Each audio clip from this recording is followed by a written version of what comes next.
Un saludo muy afectuoso a todos mis amigos de Fuerza La Soriana y público en general, testigos de Jehová que me están escuchando. Acabo de recibir hace unas cuantas horas una carta de otro forista, testigo de Jehová, que me hace una pregunta que tiene algo que ver con lo que me preguntó el testigo de Jehová médico hace unos días. Y él tiene también una duda que quiere que yo se la responda, me pide mi opinión y me dice lo siguiente, vamos a leerlo textualmente. Dice: estimado licenciado Franco, la sociedad enseña a partir del 2012 que Jehová Dios, acompañado por Jesús, el mensajero del pacto, hizo su inspección a su templo espiritual en 1914 y nominó a su esclavo fiel y discreto en 1919, después de 5 largos años de inspección. Y continúa diciendo su carta como sigue, que la estoy leyendo en este momento. Dice así: en el pasado, la sociedad nos había enseñado que dicha inspección no solo era para escoger y nominar a su esclavo fiel y discreto, sino que primero Jesús iba a hacer durante esa inspección una refinación y limpieza de su templo espiritual, y que para los ungidos eran tiempos de prueba y zarandeo que se encontraban en Betel. Quiero que usted vea la revista La Atalaya del 15 de junio de 1987, párrafo 15, página 15, párrafo 1, y dice: la sociedad dijo lo siguiente. Repito la atalaya que hace referencia acá, el testigo de Jehová que me escribe, no me dice su nombre, más que me pone un seudónimo como mensajero. Y dice así: en la atalaya del 15 de junio de 1987, página 15, párrafo 1, la sociedad dijo lo siguiente, me dice: cuando el Señor verdadero vino al templo espiritual acompañado por su mensajero del pacto, poco después de haberse establecido el reino en el cielo en 1914, ¿qué halló Jehová? Su pueblo necesitaba refinación y limpieza. Aquellos hijos de Leví corresponden al cuerpo colectivo de los ungidos, fueron los primeros que experimentaron pruebas cuando Jehová vino al templo espiritual con su mensajero del pacto en 1918, cuando acabó la Primera Guerra Mundial. Así me dice acá el señor testigo de Jehová que me escribe, como tal como se enseñaba antes. Pues claro, fue en 1918 que Jesús hizo su inspección, justo cuando había acabado la Primera Guerra Mundial. Dice que la atalaya había estimulado a sus lectores a apartar el 30 de mayo de 1918 como día de oración por la victoria de las potencias democráticas, como habían solicitado el Congreso de los Estados Unidos y el presidente Wilson. Esto equivalía a una violación de la neutralidad cristiana. Se inmiscuyeron en la guerra al publicar en el libro El Misterio Terminado 6 páginas que contenían artículos en contra de la guerra, afirmando que la palabra patriotismo no estaba en la Biblia y que los soldados iban a una carnicería en la que Estados Unidos no tenía nada que hacer, iban a morir muchas personas por gusto.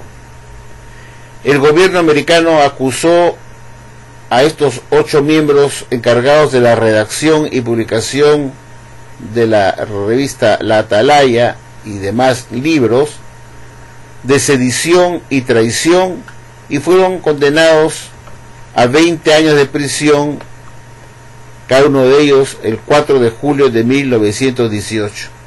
Creo que no todos fueron 20 años, creo que solamente algunos de ellos, otros un poco menos. Me parece, creo que es así. pero acá, bueno, me pone que fueron condenados todos a 20 años de prisión el 4 de julio de 1918. En esos meses de verano, mientras 8 miembros estaban en prisión, algunos miembros se apartaron de la organización y formaron sus propios grupos aparte, en oposición. Rutherford los calificó como la manifestación del esclavo malo.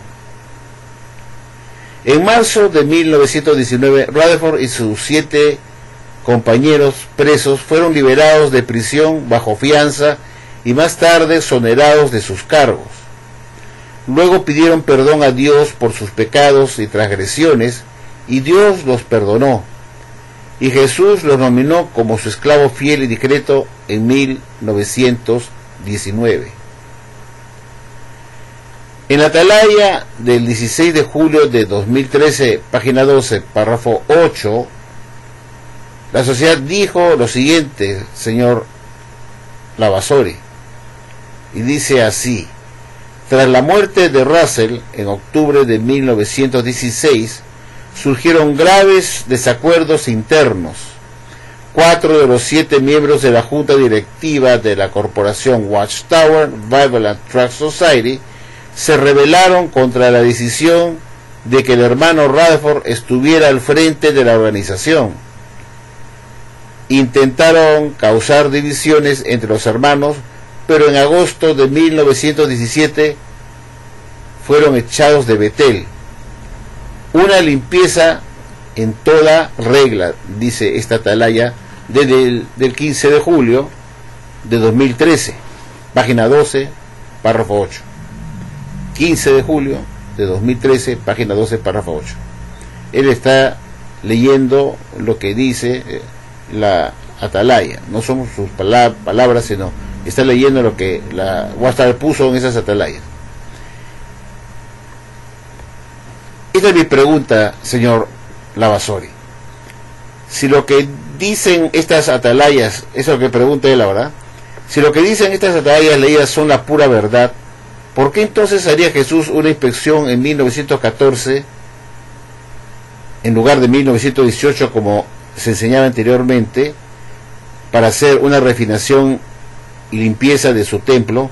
Si en 1914 todo andaba bien, Russell estaba aún vivo, y en ese año los ungidos esperaban ser arrebatados en breve para darle el encuentro a Jesús en el cielo e irse con él.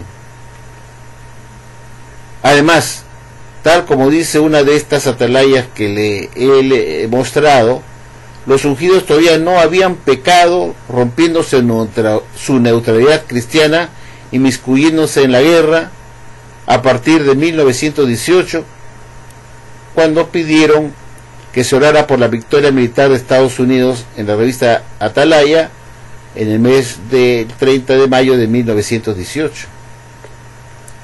El esclavo malo que se oponía a Rutherford, y que fueron 4 directores, solo se manifestaron después de la muerte de Russell en 1916, y tal como dice la atalaya, en 1917 fueron echados de Betel, y así se culminó con una limpieza del templo espiritual a carta cabal. ¿No le parece a usted, licenciado Lavasori, que más razonable hubiera sido que Jesús hubiera hecho la inspección en 1916, cuando se rebelaron algunos ungidos después de la muerte de Russell, o quizás en 1917 para echar al esclavo malo en agosto de 1917, tal como en realidad se hizo en ese año, y volver nuevamente al templo espiritual después en 1919 para refinar y nominar al resto de ungidos que habían roto su neutralidad en 1918, al pedir en la revista La Atalaya que se ore por la victoria militar de Estados Unidos frente a Alemania, y el siguiente año de 1919 se arrepintieron de sus pecados en agosto? Hay algo que huele muy mal en esta doctrina, licenciado Franco. Quiero que me dé su opinión tal como se la dio al médico testigo de Jehová. Bueno, respondiendo a este testigo de Jehová que me ha escrito, lo que sí puedo decirles a ustedes es que, a usted, señor testigo de Jehová, es que usted tiene toda la razón. La voz antes enseñaba pues que tenía evidencia que Jesús hizo una expresión en 1918 porque se suponía que el resto ungido había roto su neutralidad en 1918 al inmiscuirse en la guerra, al pedir que se orara por la victoria militar de las potencias democráticas y que esto constituía una ruptura de su neutralidad cristiana, y quedaron cautivos en la Babilonia la grande moderna al apoyar al presidente Wilson en su pedido, el presidente de Estados Unidos. Los de Jehová, o los de la Biblia de ese entonces, todavía, habían roto su neutralidad cristiana que debieron mantener. Además, se inmiscuyeron en la guerra al dar una opinión en el libro El Misterio Terminado, publicado en 1917, oponiéndose a la guerra que se había iniciado en 1914, diciendo que era una guerra que no tenía sentido porque se iba a ir a morir, que era una carnicería humana, y que la palabra patriotismo no estaba por ninguna parte en la Biblia, y que los militares lo único que se iban a hacer era hacer la guerra, y en cierta forma desanimó el enrolamiento de los jóvenes en el ejército para ir a la guerra, y eso los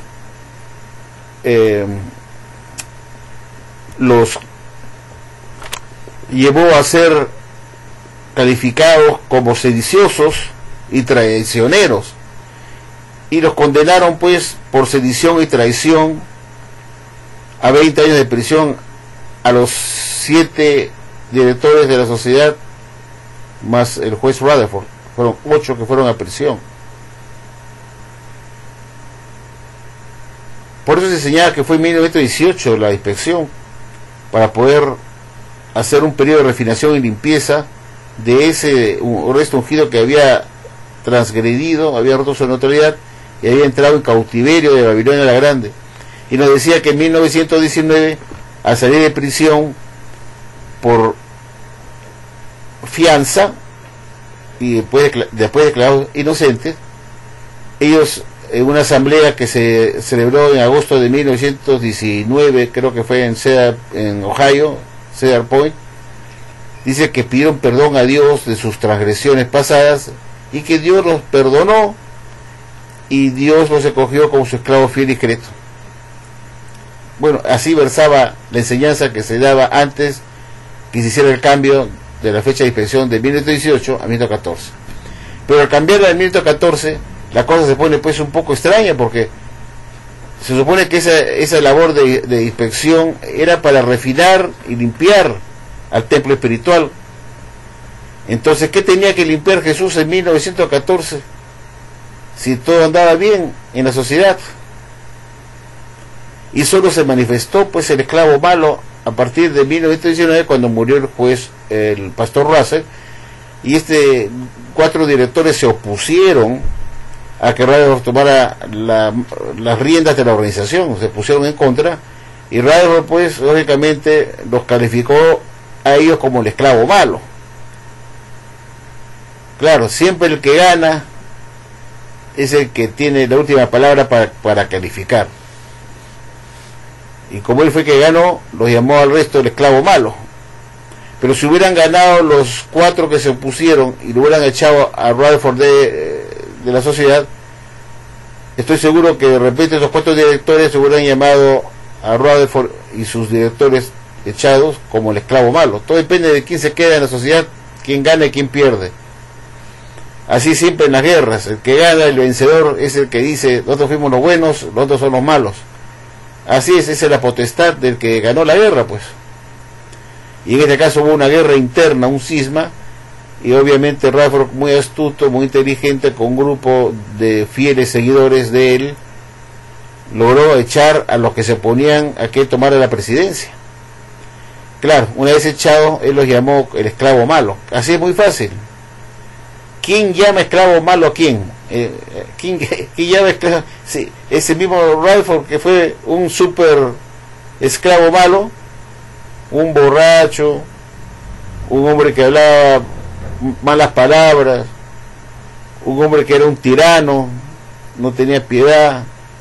Él tiene la autoridad para llamar esclavo malo a estos 4 directores que quizás no tomaban ni una gota de alcohol. Y el otro está esclavizado del alcoholismo y tiene la caradura de llamar a los 4 directores como el esclavo malo, cuando él era un esclavo del alcohol. No un esclavo bueno, sino un esclavo del alcohol, el juez Rutherford. Entonces, yo también pienso lo mismo, mi querido amigo.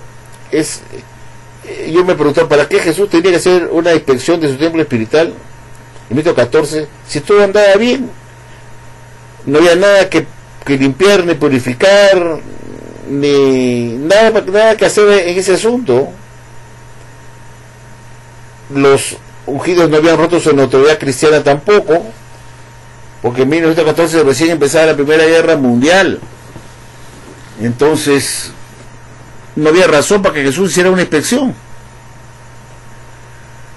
porque en todo caso si iba a nominar a un esclavo, hubiera hecho pues la visita en 1919 y lo hubiera nombrado pues en 1919 de frente, ¿no?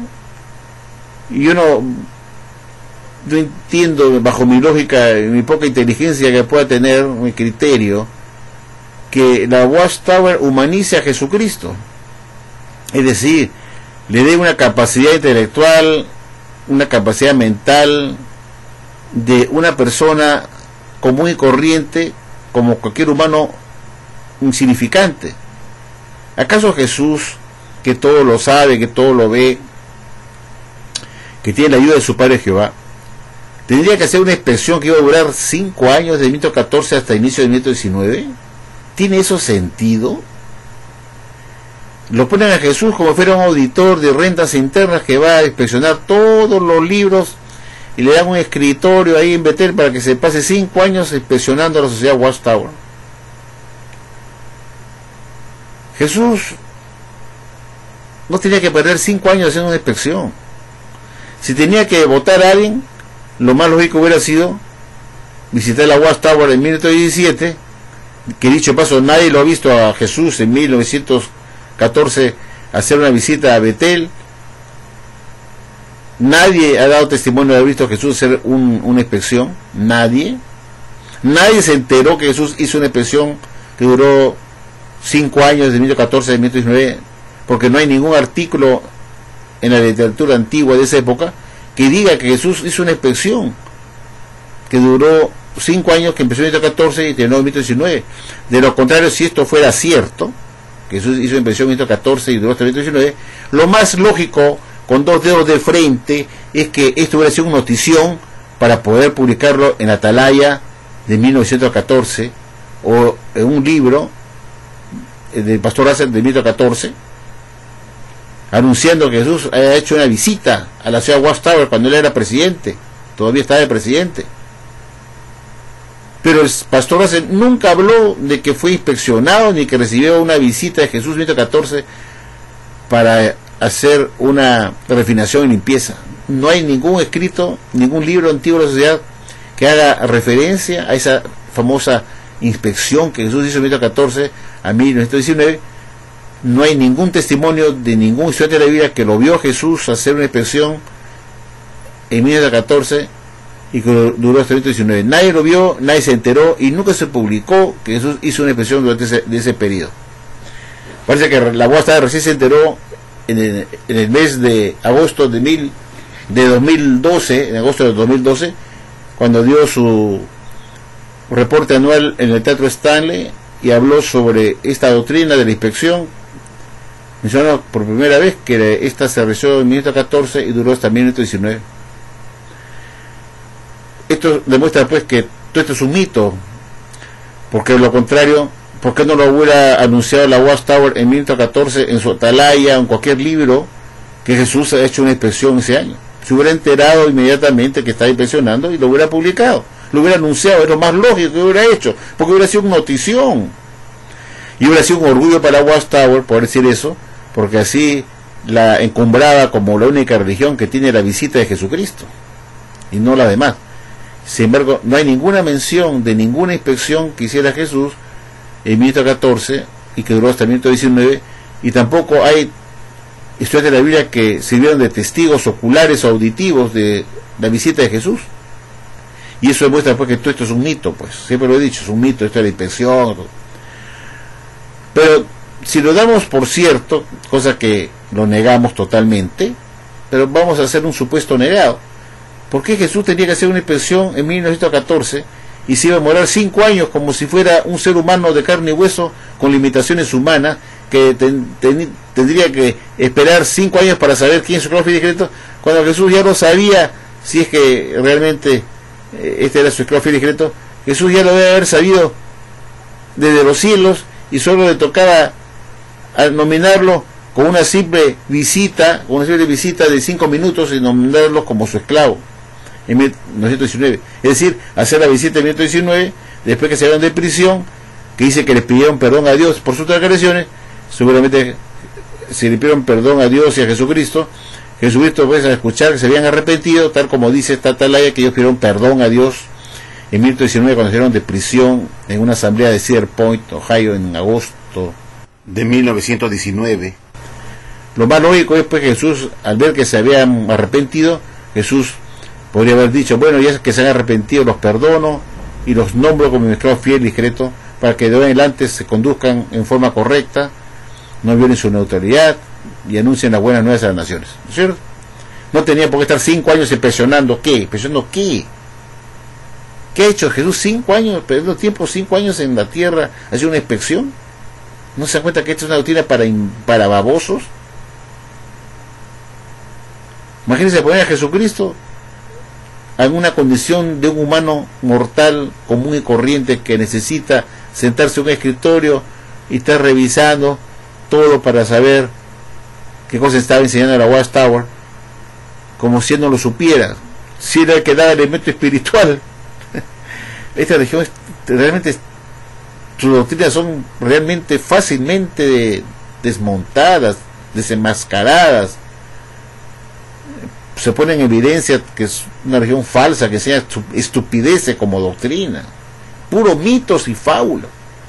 Los estudiantes de la Biblia creen en el Pegaso, en el Minotauro, en el Kraken, en Perseo, en la Medusa. Dios mío, creen en la mitología griega, creen en Rómulo y Remo, creen en las leyendas de Manco Cápac y Mamahoyo. Y en la realidad esta es una religión basada en mitos, fábulas. En realidad son cuentos de hadas. Que Jesús hizo una inspección, estuvo 5 años haciendo ¿qué? ¿Impresionando qué? Sobre todo en 1914 y 1915 y hasta 1916, que todavía no se había manifestado el esclavo malo. ¿Qué cosa iba a Jesús refinar y limpiar y poner a prueba su resto ungido, que eran tiempos de pruebas y zarandeos?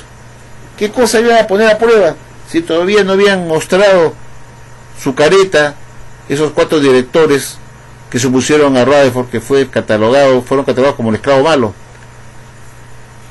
Eso es lo que yo no entiendo acá. Si el esclavo malo fue echado en 1917, lo más lógico hubiera sido que Jesús se presente pues a hacer la limpieza de su templo espiritual en 1917, puesto que desde el cielo ya haber sabido lo que estaba pasando en Betel, el cisma que se está desarrollando ahí entre ellos, entre estos 4 directores opositores en contra del juez Rutherford y sus directores fieles. Entonces Jesús lo que hubiera hecho pues es simplemente comunicarse con el juez Rutherford y decirle, oye, vamos a hacer una limpieza acá del templo espiritual y mándenles una patada en el poto a esos 4 y bótalos. Así de simple hubiera sido la limpieza, ¿no es cierto? Y después volver de nuevo en 1919, esperar que salgan de prisión pues el juez Rutherford y los demás directores para llamarles la atención, jalarles las orejas, porque han demostrado ser un esclavo infiel, pues. Pero aquí dice, cuentan el cuento chino que le pidieron perdón a Dios por sus transgresiones, pocos meses después de salir de prisión, en una asamblea de Cedar Point, Ohio. Y que ahí después oraron a Dios y le pidieron perdón. Nadie sabe si oraron a Dios o pidieron perdón, no hay ninguna referencia. Eso es otro mito, otro cuento de hadas que inventa esta religión para darle al juez Rutherford y a sus directores transgresores la aprobación y el perdón que supuestamente le pidieron a Jesús y a Jehová, y los volvieron a aceptar como el esclavo fiel y discreto nominado en 1919. Y así comienza esta historia. Entonces mi pregunta es, si la cosa era tan sencilla de hacer un periodo de refinación y limpieza del templo espiritual, lo más sencillo hubiera sido que Jesús se comunique pues con el juez Rutherford, que le mande uno de sus ángeles para que le comuniquen, para que vote a los 4 directores que están fregando ahí. Ahí se acababa el asunto, se limpiaba el templo espiritual, y después echar a todos a esos apóstatas que en el verano de 1918 se habían formado sus grupos religiosos aparte en oposición, también expulsados, pues, ¿no es cierto? Porque se dice acá esta atalaya que en 1918, en el verano de 1918, mientras Rutherford estaba en prisión con sus directores, hubo un grupo pues que comenzaron a formar sus grupos religiosos aparte. Esos fueron los mismos que fueron echados en 1917, que formaron sus grupos religiosos. Estos apóstatas fueron los señores Ritchie, Rockwell, Wright y Hoskins, a quienes Rutherford calificó como el esclavo malo. Y puede regresar al cielo y regresar para el 1919 para esperar a los que salgan de prisión, pues a Rutherford y sus directores, para darles un jalón de oreja y hacer la nominación. Así hubiera sido lo más lógico dentro de esta mitología o este cuento de hadas. Hay que hacer el cuento de hadas también más lógico, pero no deja de ser un cuento de hadas, sea la forma que como lo digas, pero hay que hacerlo más razonable, pues, no decir que para que Jesús hacer un periodo de refinación y limpieza tuvo que estar 5 años en Betel, pues, haciendo una inspección. Pues, eso es absurdo, porque Jesús no necesita estar ahí esperando ver quién es el esclavo malo, ya lo debe haber sabido hace rato. Entonces decirle al juez Rutherford, me los votas esos 4 directores, y aparecerse a él, no necesariamente ir a hacer una inspección y visitarlo a él. Se hubiera podido comunicar con por medio del Espíritu Santo, o mandarle un ángel pues para que le diga, oye, vótate esos 4 directores de Betel en estos 17 para el mes de agosto, te los echas, y ahí se acabó.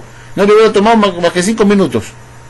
Y después a los que hicieron sus iglesias aparte en 1918, mientras Rutherford estaba en prisión, estos ya habían abandonado Betel en 1917, y luego regresaron en 1919 para esperar que salgan de prisión Rutherford y sus directores, para dar ese jalón de orejas, refinarlos por sus transgresiones, por haber roto su neutralidad cristiana, porque en realidad ninguno de los ungidos estuvo fiel ni discreto, todos pecaron de una forma u otra. No olviden ustedes que el esclavo malo que se manifestó en 1916, cuando murió Russell, está tan igual en pecado o infiel como lo estuvo Rutherford y sus directores al apoyar la guerra.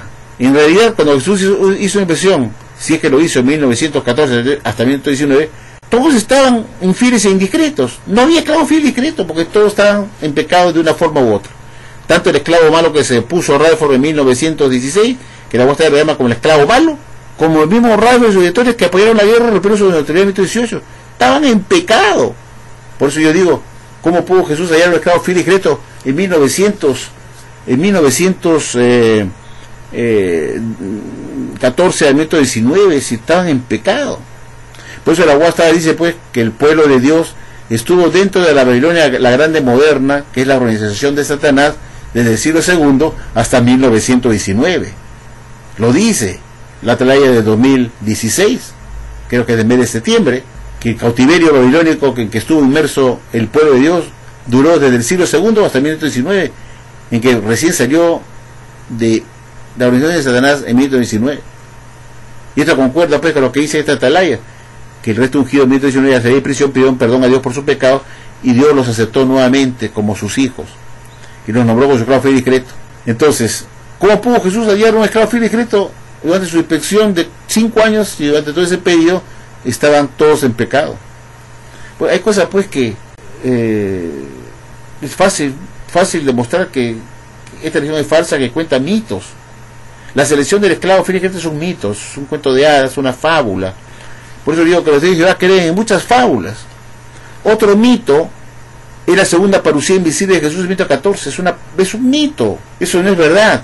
Ninguna parte de la Biblia se dice que Jesús iba a iniciar su segunda venida con una venida o parucía invisible antes de su segunda venida en la nube del cielo con poder y gran gloria.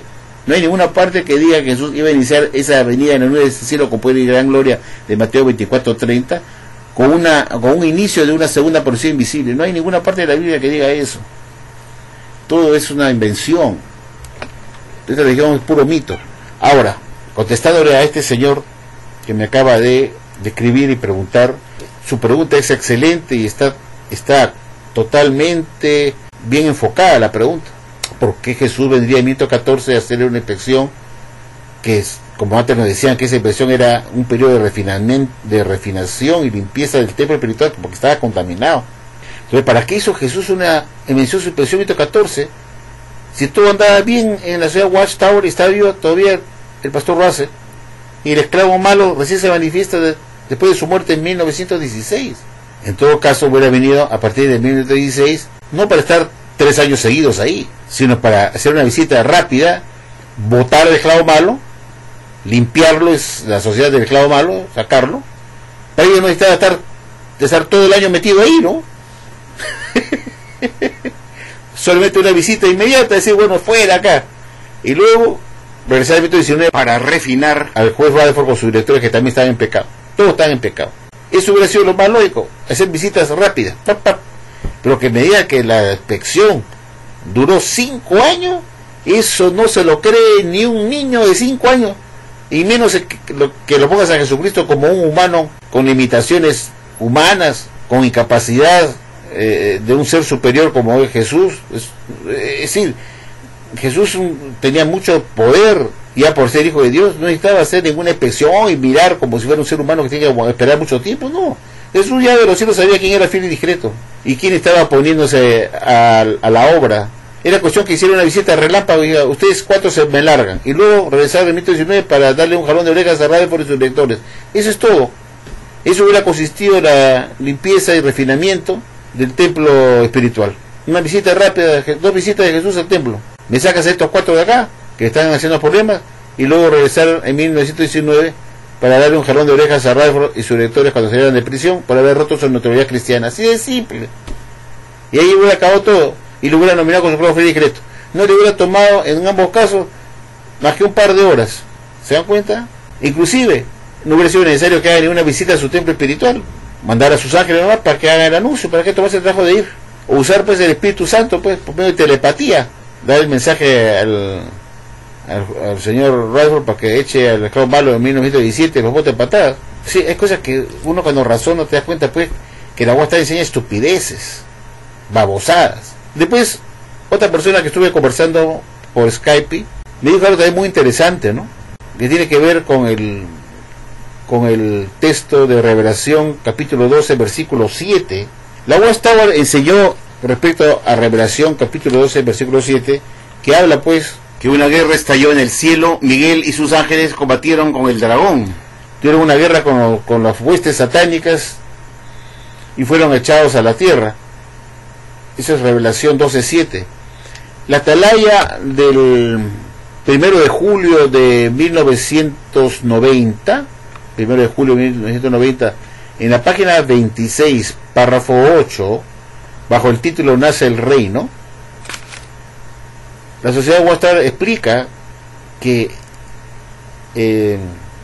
Miguel y sus ángeles se refiere a Miguel, a Jesucristo, que junto con sus ángeles, y que el dragón y sus ángeles combatieron, pero este no prevaleció ni se halló ya lugar para ellos en el cielo.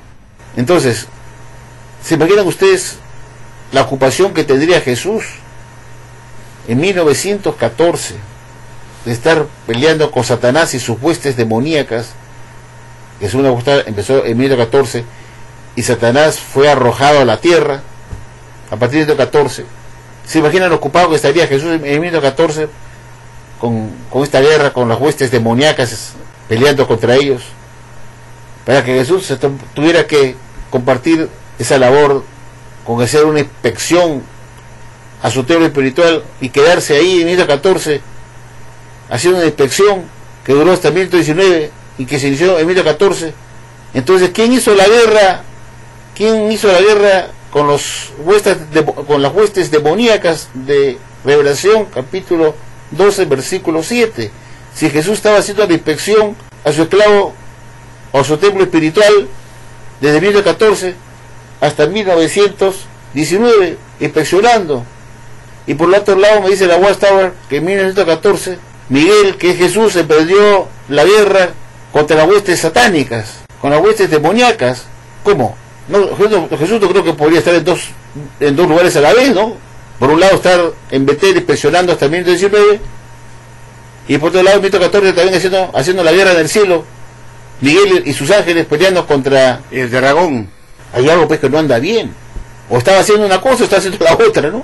Pero la cosa me dice que en 1914 Jesús inició su inspección a su templo espiritual y duró hasta 1919. Y por otro lado me dice que el texto de Revelación, capítulo 12, versículo 7, que habla que Miguel y sus ángeles combatieron con el dragón.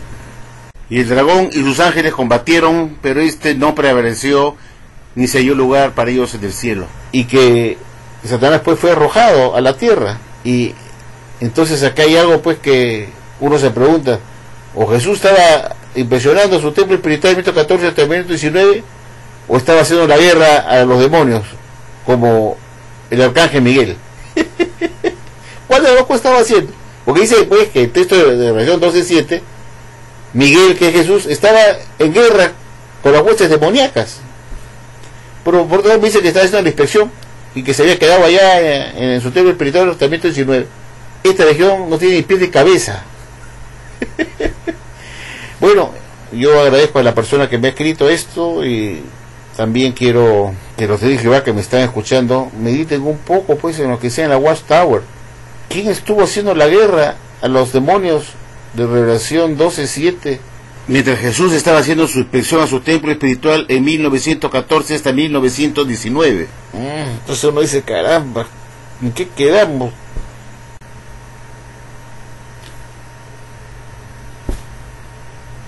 Que me digan pues que Jesús estaba pues tan ocupado en el año 2014. Bueno amigos, gracias por su atención, espero que les haya gustado esta reflexión, y el Señor que me ha escrito, espero comparto plenamente su inquietud. Lo que me ha preguntado es muy muy lógico. ¿Por qué haría Jesús una inspección en 1914, una inspección en 1914? Si no, en el templo espiritual todo andaba bien, no había cisma, no se había manifestado el esclavo malo todavía, y tampoco los directores habían cometido, habían roto su neutralidad tampoco, porque eso fue en 1918. Ay, Dios mío. Bueno, gracias por su atención y será hasta la próxima, amigos.